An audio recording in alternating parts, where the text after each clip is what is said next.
Hey guys, super quick video today because the concept for our lesson is not rocket ship science. It's something that you're probably already familiar with. I just want you to take a few notes so you're on point with it. Also, I got a new couch cover since the last time I made a video at home. It is brown now instead of gray. Anyways, we're talking about narration today. Our goal is that we are able to recognize types of narrators, define types of narrators, identify the type of narrator in To Kill a Mockingbird, and analyze what that choice and how the author chooses to make their narrator, what that allows them to do as an author, how a certain type of narrator allows them to create certain effects in the story. So a key definition, narrator, a narrator is the person who's telling the story. And so there are types of narrators. Authors make choices about the type of narrator they want to use. Each type of narrator has pros and cons. They create different effects for the reader. So for instance, the first person present narrator is the narrator that they refer to themselves as I, me, my. The story unfolds from their current perspective in the present moment. This is the narrator who you can kind of feel like you're right there with them.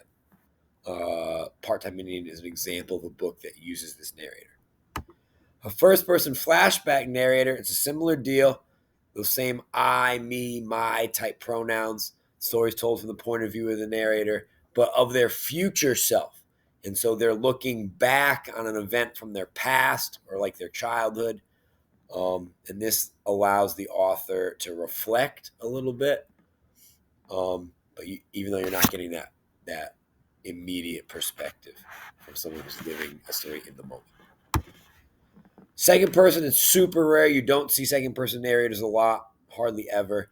It's where the author is addressing you. So they're saying you as the pronoun. The thing about daydreaming class is you forget what's happening. It's like the author is talking directly to you.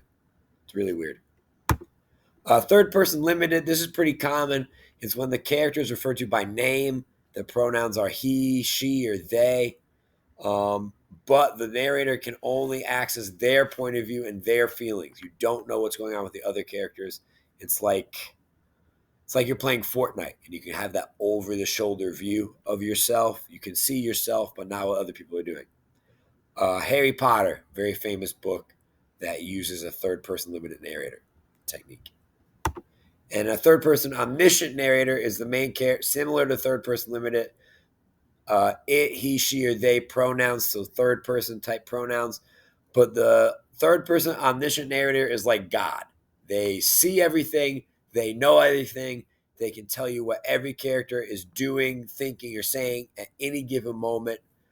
To use my Fortnite metaphor, when you die in Fortnite, you get like the super user view where you can kind of see the whole game playing out. It's a little bit like that. Scarlet Letter, very famous book with an omniscient narrator.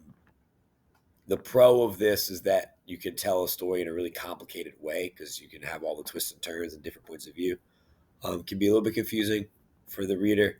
And also it can be hard for the reader to feel like they're in any character's shoes because they know everything. They're kind of removed from the action of the story. Other narration strategies. You have a mixed narrator, which means every chapter is from like a different point of view. You have epistolary narration, where the story is presented as a diary or a series of letters. And then you have a frame story, where the main action in the story is a flashback, but like the first chapter and the last chapter take place in the present.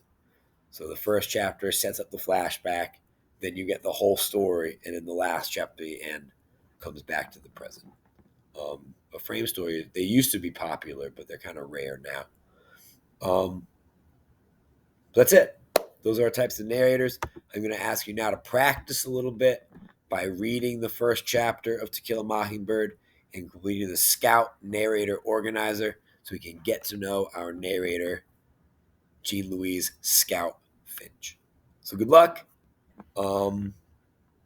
See you in our next video.